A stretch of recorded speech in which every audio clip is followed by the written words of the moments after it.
अब आया है कि इंशाल्लाह ये गलत ट्रायल हुआ था और इनको इंशाल्लाह इस पर एक्विटल होनी चाहिए, तो इनके प्रोसिक्यूटर्स अपॉइंट नहीं हुए। जज साहिबान ने मेरे ख्याल से बड़ा वाज़ेह पैगाम दिया है कि ट्यूसडे को इंशाल्लाह प्रोसिक्यूटर हो या ना हो अपना फैसला सुनाएंगे। हमने हमेशा आला अदालत के फैसलों को सरेखम तस्लीम किया है और इंशाल्लाह उनके आगे अपने आप को पेश किया है और अभी भी पेश किया है। ज़ैन कुरैशी साहब, कोई उम्मीद है आपको शाह महमूद कुरैशी साहब के बाहर आने की? हम बड़े पुरुमीद हैं।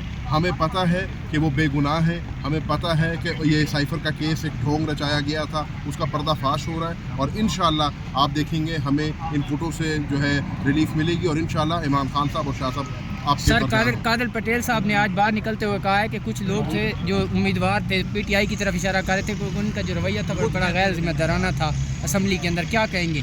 उनसे क्या, उनका कभी ज़िंदगी में कभी रवैया अच्छा रहा है जो किसी और पे तनकीद कर रहे हैं? एहतजाज करना हमारा हक है, हमारे मैंडेट पे डाका डाला गया है, इन्होंने डाका डाला है। हम ऐवान में जा रहे हैं अपने वोटर की आवाज़ को बुलंद करने के लिए और इंशाल्लाह उनके हकूक़ की जंग लड़ने के लिए। इंशाल्लाह हमारा मिशन हकीकी आज़ादी का मिशन है और हम इमरान खान की क़यादत में इस मिशन को पूरा करेंगे और अपने जो चोरी हुआ मैंडेट है उसको बहाल करेंगे। Thank you.